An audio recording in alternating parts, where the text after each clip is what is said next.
നമ്മുടെ വീട് എന്നും ക്ലീൻ ആയിട്ടിരിക്കണമെങ്കിൽ ഈ 12 ടിപ്സ് ഒന്ന് ഫോളോ ചെയ്താൽ മതി. പലരും ചെയ്യുന്നതായിരിക്കും, എന്നാലും കുറച്ചങ്ങ് വിട്ടുപോയിട്ടുണ്ടെങ്കിലോ. അപ്പോൾ നമുക്ക് വേഗം വീഡിയോയിലേക്ക് പോകാം. ആദ്യം നമ്മൾ എഴുന്നേറ്റ ഉടനെ ചെയ്യുന്ന കാര്യം നമ്മുടെ ബെഡൊന്ന് ക്ലിയർ ആക്കുക എന്നുള്ളതാണ് അല്ലേ. അപ്പം അവിടെ പുതപ്പും വിരിയൊക്കെ ഉണ്ടെങ്കിൽ അതൊക്കെ ഒന്ന് മടക്കി വെച്ചാൽ തന്നെ ഭയങ്കര ഒരു ആശ്വാസമായിരിക്കും. കാരണം എല്ലാ പണിയും കഴിഞ്ഞിട്ട് കുളിയും കഴിഞ്ഞ് നമ്മൾ നേരെ ബെഡ്റൂമിൽ തന്നെയാണ് വരിക. അപ്പോൾ നല്ല നീറ്റായിട്ടിരിക്കുന്ന ബെഡ്റൂം ആണെങ്കിൽ അത് വിരുന്നുകാർ വരുമ്പം കാണാനല്ല, പുറത്തുനിന്ന് ആൾ വരുമ്പോൾ കാണാനല്ല, നമുക്ക് തന്നെ ഒരു സാറ്റിസ്ഫാക്ഷൻ കിട്ടണമെങ്കിൽ നമ്മുടെ ആ ഒരു ബെഡ്റൂമിൽ തന്നെ നമ്മുടെ ക്ലീനിങ് സ്റ്റാർട്ട് ചെയ്യണം. അപ്പം എഴുന്നേറ്റ ഉടനെ തന്നെ അതൊന്ന് ക്ലീൻ ചെയ്യുക. കുട്ടികളൊക്കെ കിടക്കുന്ന റൂമാണെങ്കിൽ അവരെ കൊണ്ട് തന്നെ വിരിയൊക്കെ മടക്കി വെക്കാൻ വേണ്ടിയിട്ട് ശീലിപ്പിക്കുക. ഇനി രണ്ടാമത്തെ ടിപ്പ്, നമ്മുടെ വീട്ടിലെ ഓരോ സാധനത്തിനും അതത് സ്പേസ് ഉണ്ടാക്കുക എന്നുള്ളതാണ്. അതായത് ഇപ്പം കുട്ടികൾ പഠിക്കുന്ന കുട്ടികളൊക്കെ ആണെങ്കിൽ അവരുടെ ബാഗ്, വാട്ടർ ബോട്ടിൽ, നമ്മുടെ ന്യൂസ് പേപ്പർ, റിമോട്ട്, ചാർജർ എല്ലാത്തിനും അതത് സ്പേസ് നമ്മൾ തന്നെ ഉണ്ടാക്കിയെടുക്കുക. വീട്ടിലുള്ള എല്ലാവരെ കൊണ്ട് തന്നെ അതത് സ്ഥലത്ത് തന്നെ വെക്കാനും നമ്മൾ ശീലിപ്പിക്കുക. പക്ഷേ ചിലപ്പം അങ്ങനെ, അതായത് മുതിർന്ന അച്ഛനും അമ്മയൊക്കെ ഉണ്ടെങ്കിൽ അവരെ കൊണ്ട് നമുക്ക് നിർബന്ധിക്കാൻ പറ്റില്ല. പക്ഷേ കുട്ടികളെയൊക്കെ നമുക്ക് ആ ഒരു ശീലം ഉണ്ടാക്കിയെടുക്കാൻ പറ്റില്ലേ. അതായത് എടുത്ത സാധനങ്ങൾ അതത് സ്ഥലത്ത് തന്നെ തിരിച്ച് വെക്കാൻ വേണ്ടിയിട്ട് നമ്മൾ വീട്ടിലെല്ലാവരും ശ്രദ്ധിച്ചാൽ തന്നെ പകുതി വൃത്തിയായിക്കോളും. പിന്നെ പലരുടെയും വീട്ടിൽ കാണാറില്ലേ, ചിലപ്പോൾ റിമോട്ട് നോക്കിയാൽ കാണില്ല, അല്ലെങ്കിൽ വീടിൻ്റെ താക്കോലില്ലേ അത് നോക്കിയാൽ കാണില്ല, അപ്പോൾ ടോർച്ച് നോക്കുമ്പോൾ ചിലപ്പം കാണില്ല. ഇതൊക്കെ എന്താ സംഭവിക്കുന്നത്, നമ്മൾ എവിടെയെങ്കിലും കൊണ്ടുപോയിട്ട് വെക്കുന്നത് കൊണ്ടാണ്. പക്ഷേ ഓരോന്നിനും ഓരോ സ്ഥലം ഉണ്ടെങ്കിൽ എപ്പോഴും ആര് കണ്ടാലും ആ സ്ഥലത്ത് തന്നെ എടുത്ത് വെക്കുമല്ലോ, അപ്പോൾ കാണാതാവുന്ന പ്രശ്നം വരില്ല. ഇനി അടുത്തത്, നമ്മുടെ വീട്ടിൽ ഓരോ റൂമിലും പറ്റുവാണെങ്കിൽ ഓരോ റൂമിലും ഡസ്റ്റ്ബിൻ നമ്മൾ കരുതുക എന്നുള്ളതാണ്. പക്ഷേ എനിക്ക് പേഴ്സണലി എല്ലാ റൂമിലും ഡസ്റ്റ്ബിൻ അങ്ങനെ വെക്കുന്നത് ഇഷ്ടമല്ല. അതുകൊണ്ട് ഞാൻ ഒരു സ്ഥലത്ത് മാത്രമേ വെക്കാറുള്ളൂ. നിങ്ങളുടെ ഒരു വീട്ടിലെ സാഹചര്യവും നിങ്ങളുടെ ഇഷ്ടത്തിനനുസരിച്ച് മാറ്റം വരുത്തിക്കോളൂ കേട്ടോ. പക്ഷേ ഡസ്റ്റ്ബിൻ വെക്കുമ്പോൾ എവിടെയാണെങ്കിലും ഇതുപോലെ ഒരു കവർ നമ്മൾ ഇൻസേർട്ട് ചെയ്യുകയാണെങ്കിൽ ആ കവറിൽ നമുക്ക് വേസ്റ്റൊക്കെ ഇട്ടിട്ട് ആ കളയാനും ഡസ്റ്റ്ബിൻ എപ്പോഴും വൃത്തിയായിരിക്കാനും നമുക്ക് പറ്റും. അതുപോലെ തന്നെ കുട്ടികളുടെ ആ ഒരു സ്റ്റഡി റൂമൊക്കെ ഒന്നുകിൽ ഡസ്റ്റ്ബിൻ വെക്കുക, അല്ലെങ്കിൽ ഇതുപോലുള്ളൊരു കാലി ബോക്സൊക്കെ വെക്കുകയാണെങ്കിൽ കുട്ടികൾ നടന്നിട്ട് അത് ഡസ്റ്റ്ബിനിൽ ഇടാനുള്ള മടിയൊക്കെ ഉണ്ടാവില്ലേ, അതൊക്കെ നമുക്കൊരു പരിധിവരെ പരിഹരിക്കാൻ പറ്റും. അവരുടെ കയ്യിലുള്ള പേപ്പറും വേസ്റ്റ് പേപ്പറൊക്കെ അങ്ങനെയുള്ള പാത്രങ്ങളിലൊക്കെ അല്ലെങ്കിൽ ബോക്സിലൊക്കെ ഇട്ട് കഴിഞ്ഞാൽ തന്നെ അവരും വൃത്തിയാക്കി പഠിക്കാനും അല്ലെങ്കിൽ ഒതുക്കി വെക്കാനുള്ള ശീലം തുടർന്നോളൂ. ഈ നാലാമത്തെ ടിപ്പ്, നമ്മൾ ചെരുപ്പ് വെക്കുന്ന ഇടം അത് എവിടെയാണെങ്കിലും അതെപ്പോഴും നമ്മുടെ ഒരു ശ്രദ്ധ ഉണ്ടായിരിക്കണം. അതായത് ഒതുക്കി വെക്കുക എന്നുള്ളതാണ്. ചിലപ്പോൾ ചെരുപ്പ് വെക്കുന്ന സ്റ്റാൻഡ് ഉണ്ടാകും, കബേർഡ് ഉണ്ടാകും, അതിൽ വെക്കുന്നവരുണ്ടാകും, അതിന് വെളിയിൽ വെക്കുന്നതുണ്ടാകും, അതല്ലെങ്കിൽ കഴുകിയിട്ട് വെക്കുന്നതുണ്ടാകും. എങ്ങനെയാണെങ്കിലും അതെല്ലാം ഒതുക്കി അടുക്കി പെറുക്കി വെക്കുമ്പോൾ തന്നെ ഒരു വീടിൻ്റെ മുൻവശമല്ലേ, എപ്പോഴും ആ ഭാഗങ്ങളൊക്കെ നമ്മൾ നീറ്റാക്കിയിട്ട് വെക്കുക. ഇനി അഞ്ചാമത്തെ ടിപ്പ്, നമ്മുടെ അടുക്കളയായിട്ട് ബന്ധപ്പെട്ട കുറച്ച് കാര്യങ്ങളാണ് 5 മുതൽ അങ്ങോട്ടേക്ക് പോകുന്നത്.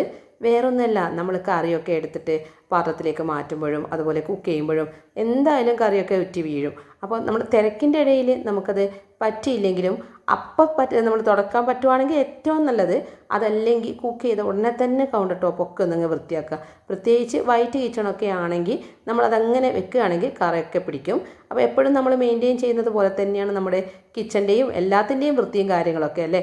അപ്പോൾ നമ്മൾ കുക്കിംഗ് സ്റ്റാർട്ട് ചെയ്ത് കഴിഞ്ഞാൽ പിന്നെ ക്ലീനിങ്ങും കൂടെ നമ്മുടെ മനസ്സിലുണ്ടാകിയാൽ തന്നെ അവിടെ നമ്മൾ വർക്ക് ചെയ്യുന്ന ഏരിയ നല്ല വൃത്തിയായിരിക്കും. അതുപോലെ തന്നെ ഇനി 6ാമത്തെ ടിപ്പ് ഇതിൻ്റെ കൂടെ തന്നെ പറഞ്ഞു പോട്ടെ.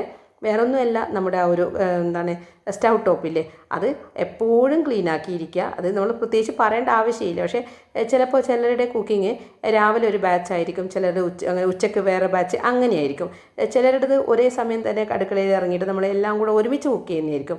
എന്തോ ആവട്ടെ, എങ്ങനെയാണെങ്കിലും കുക്കിംഗ് കഴിഞ്ഞ ഉടനെ തന്നെ അതങ്ങ് ക്ലീൻ ചെയ്യുക. പിന്നെ രാത്രി ഇപ്പോൾ ക്ലീൻ ചെയ്യുമ്പോൾ നമ്മൾ ജസ്റ്റ് ഒരു ലിക്വിഡ്, എന്തെങ്കിലും ഡിഷ് വാഷ് ലിക്വിഡ് ഒന്ന് ഉറ്റിച്ചിട്ട് ഒന്ന് തുടച്ചെടുക്കാൻ തന്നെ ആ ഒരു ഭാഗം എപ്പോഴും നല്ല നീറ്റായിരിക്കും. പിന്നെ നോൺ വെജൊക്കെ വെക്കുന്ന ഇടം ആണെങ്കിൽ നമ്മൾ ബാഡ് സ്മെല്ലും കാര്യങ്ങളൊന്നും ഉണ്ടാവില്ല.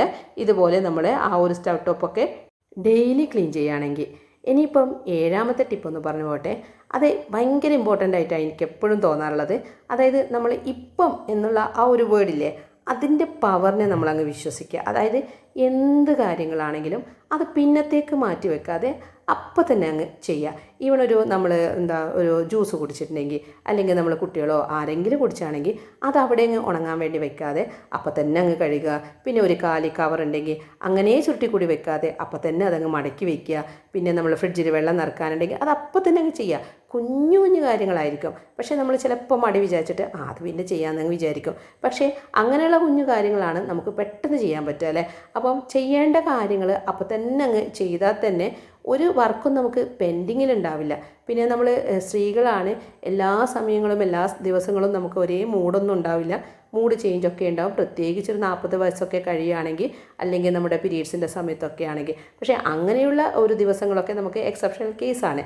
അപ്പോൾ ആ ദിവസങ്ങളൊക്കെ നമുക്ക് മാറ്റിവെക്കാം. അതായത് നമുക്ക് റെസ്റ്റ് എടുക്കേണ്ട സമയത്ത് റെസ്റ്റൊക്കെ എടുക്കാം. അല്ലാതെ നമ്മൾ ഡെയിലി എനർജറ്റിക് ആയിട്ട് വർക്ക് ചെയ്യുന്ന ദിവസങ്ങളിലെ കാര്യങ്ങളാണ് നമ്മളിങ്ങനെ പറയുന്നത്. ഇനി 8ാമത്തെ കാര്യം, ഇതും കിച്ചണുമായിട്ട് ബന്ധപ്പെട്ട് തന്നെയാണ്. അതായത് നമ്മൾ കുക്ക് ചെയ്യുന്നതിൻ്റെ ഇടയിൽ തന്നെ പറ്റുവാണെങ്കിൽ പാത്രങ്ങളൊക്കെ കഴുകുക.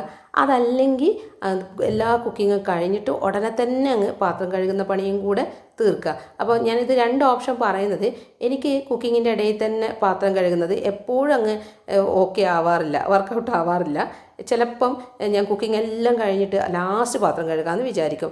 എങ്ങനെയാണെങ്കിലും അതങ്ങ് അവിടെയും ഉണങ്ങാൻ വെക്കാതെ നമ്മൾ അപ്പോൾ തന്നെ അങ്ങ് ക്ലീൻ ചെയ്യുക. ചിലപ്പോൾ ഉണ്ടാവും നമ്മളിപ്പോൾ രാവിലെ എഴുന്നേറ്റിട്ട് ചായയും ചോറും എല്ലാം ഉണ്ടാക്കി കഴിഞ്ഞിട്ട് പിന്നെ നമുക്ക് ഒന്നങ്ങ് എനർജി കുറയും. അപ്പോൾ നമ്മൾ എന്ത് ചെയ്യും, നമ്മൾ ബ്രേക്ക്ഫാസ്റ്റൊക്കെ കഴിച്ച് ഫോണും നോക്കിയിരുന്ന് പാത്രം കഴുകലില്ലേ അത് പിന്നെ ചെയ്യാമെന്ന് പറയും.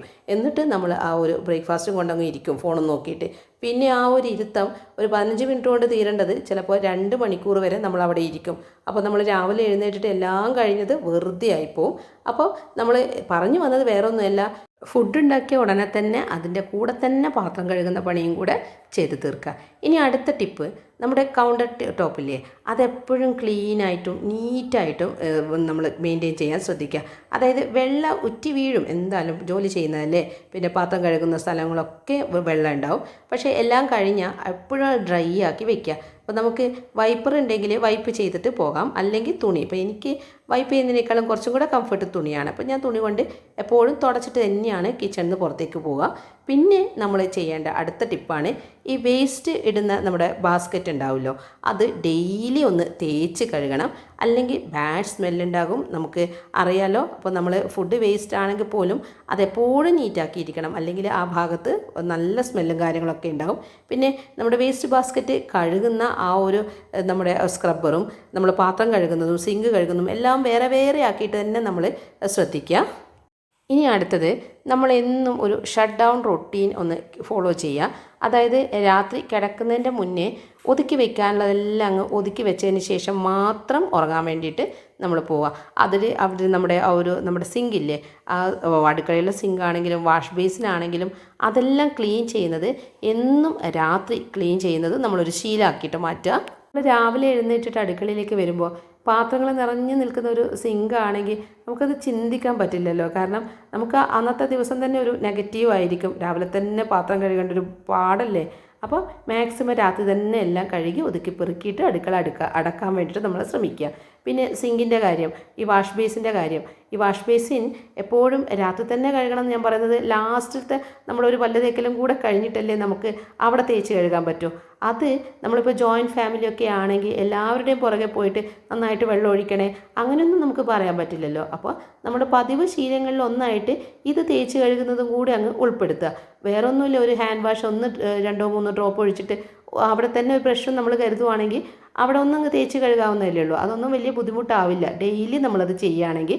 അതുപോലെ തന്നെ നമ്മൾ ഹാൻഡ് ടവലൊക്കെ ഉണ്ടാവില്ലേ, അതും ഡെയിലി അല്ലെങ്കിൽ 2 ദിവസം കൂടുമ്പോൾ എങ്കിലും അതും നമ്മൾ മാറ്റുക. ഇനി ഏറ്റവും ലാസ്റ്റത്തെ ടിപ്പ്, എനിക്ക് തീരെ ഇഷ്ടമില്ലാത്തൊരു പണി അത് ഇതാണ്, നമ്മുടെ ഡ്രസ്സ് മടക്കി വയ്ക്കുക എന്നുള്ളത്. ഞാനിപ്പം എൻ്റെ ഒരു മടി മാറ്റാൻ ഞാൻ ചെയ്ത ശീലം എന്താണെന്നറിയോ, സാധാരണ മുകളിലുള്ള ഒരു റൂം നമ്മൾ അങ്ങനെ യൂസ് ചെയ്യുന്നില്ല. അപ്പോൾ എന്താ ചെയ്യുക, ഉണങ്ങിയ തുണിയൊക്കെ അവിടുത്തെ ബെഡിലങ്ങ് ഇടും. അങ്ങനെ ചെയ്യുമ്പോഴുള്ള ദോഷം എന്താണെന്നറിയോ, അതായത് എൻ്റെ മടി കൂടി എങ്ങനെയാണെന്നറിയോ, അവിടെ അങ്ങനെ യൂസ് ചെയ്യുന്നില്ലല്ലോ. അപ്പോൾ ഒരു ദിവസത്തെ അത് അവിടെ അങ്ങ് ഡംപ് ചെയ്യും. പിറ്റേ ദിവസത്തെ ഉണങ്ങിയ നമ്മുടെ ഡ്രസ്സൊക്കെ ഉണ്ടാവില്ലേ അതിൻ്റെ മുകളിൽ തന്നെ അങ്ങ് ഇടും, മടക്കി വെക്കാതെ അതിൻ്റെ മുകളിൽ അടുത്ത ദിവസത്തെ ഇടും. അങ്ങനെ 2-3 ദിവസത്തെ ഇങ്ങ് കൂടിയിട്ട് കുന്നുപോലെയാകും. അപ്പോൾ ആ ഒരു മടി അല്ലെങ്കിൽ ആ ഒരു ശീലം മാറ്റിയെടുക്കാൻ ഞാൻ ചെയ്തത് എന്താണെന്ന് വെച്ചാൽ, ഇപ്പം ഒന്നാമത് വേനൽക്കാലമാണ്, എപ്പോഴും വൈകുന്നേരം ആകുമ്പോഴത്തേക്ക് നന്നായിട്ട് ഉണങ്ങി കിട്ടും. അപ്പോൾ അടുത്ത വിരിക്കുന്ന സമയത്ത് ഉണങ്ങിയതെല്ലാം എടുത്തിട്ട്, നന്നായിട്ട് ഉണങ്ങിയ തുണികളൊക്കെ എടുത്തിട്ട് ഇതുപോലെ ഡൈനിങ് ടേബിളിൽ അവിടെ വെക്കും. അവിടെ നമ്മൾ എപ്പോഴും യൂസ് ചെയ്യുന്ന പെരുമാറുന്ന സ്ഥലമാണല്ലോ. അപ്പം ഡ്രസ്സ് കാണുമ്പോൾ ഒരു ഇറിറ്റേഷൻ എന്തായാലും ഉണ്ടാവും. അപ്പോൾ തന്നെ അങ്ങ് മടക്കി പോകും. എൻ്റെ ഒരു ദുശ്ശീലം മാറ്റാൻ ഞാൻ ചെയ്ത ഒരു വഴിയായത്. ഇതാവുമ്പോൾ എനിക്ക് ഡെയിലി കുറച്ച് തുണി അങ്ങ് മടക്കി അങ്ങ് വെക്കാൻ പറ്റുന്നുണ്ട്. ഇതാണ് കുറച്ചും കൂടെ സൗകര്യം എന്ന് എനിക്ക് തോന്നി. അപ്പോൾ ഇപ്പോൾ ഞാൻ ആ പഴയ റൂമിൽ, അതായത് മുകളിലത്തെ ആ ഒരു ബെഡ്റൂമിൽ വെക്കാറേ ഇല്ല. കാരണം വെച്ച് കഴിഞ്ഞാൽ എനിക്ക് തന്നെ അതൊരു ശീലക്കേടാണെന്നറിയാം. അതുകൊണ്ട് ഞാനിപ്പോൾ ഇങ്ങനെയാണ് ചെയ്യാറുള്ളത്. അപ്പോൾ നമ്മുടെ എന്തൊക്കെയാണ് നമ്മുടെ പോരായ്മകളെന്ന് നമുക്കല്ലേ അറിയാൻ പറ്റുമോ. അതിനനുസരിച്ചിട്ട് അതൊക്കെ കറക്റ്റ് ചെയ്യാനും നമുക്കറിയാം. എല്ലാം നമ്മുടെ കയ്യിൽ തന്നെ ഉണ്ടെന്നേ. അപ്പോൾ നമ്മളത് യൂസ് ചെയ്യായിട്ടാണ്. അപ്പോൾ എൻ്റെ ഞാൻ എടുക്കുന്ന പണികളിൽ സത്യം പറഞ്ഞാൽ എനിക്ക് തീരെ ഇഷ്ടമില്ലാത്ത പണി ഇത് തന്നെയാണ്. ആറിയിട്ട് ആ ഒരു തുണി മടക്കി വെക്കൽ. പക്ഷേ മടക്കാതിരിക്കാൻ പറ്റില്ലല്ലോ. മോളെടുത്ത് പറഞ്ഞാലും അവൾ മടക്കും. പക്ഷേ ഇതുപോലെ വൃത്തിയിൽ ചെയ്യണമെങ്കിൽ എനിക്ക് തന്നെ ചെയ്യണം. അപ്പോൾ അവളുടെ ഡ്രസ്സൊക്കെ മാക്സിമം അവൾ തന്നെ ചെയ്യും. പക്ഷേ ചിലപ്പം മൂടൊക്കെ കിട്ടുമ്പോൾ അല്ലെങ്കിൽ സമയമൊക്കെ ഉണ്ടാകുമ്പോൾ ഞാൻ തന്നെ മടക്കും. എല്ലാവരുടെയും ഞാൻ തന്നെ മടക്കും. അങ്ങനെയൊക്കെയാണ് കാര്യങ്ങൾ പോകുന്നത്. അപ്പോൾ ഇന്നത്തെ ടിപ്സും കാര്യങ്ങളൊക്കെ എല്ലാവർക്കും ഇഷ്ടമായിട്ടുണ്ടെങ്കിൽ, യൂസ്ഫുൾ ആയിട്ടുണ്ടെങ്കിൽ എപ്പോഴും പറയുന്നത് പോലെ സബ്സ്ക്രൈബ് ചെയ്യാനും ലൈക്ക് ചെയ്യാനും ഷെയർ ചെയ്യാനൊന്നും വിട്ടുപോകല്ലേ. അതേപോലെ നിങ്ങളുടെ അഭിപ്രായം എന്താണെങ്കിലും അതും കൂടെ ഒന്ന് അറിയിക്കണേ. അപ്പോൾ നമുക്ക് അടുത്ത വീഡിയോ കാണാം അല്ലേ. താങ്ക്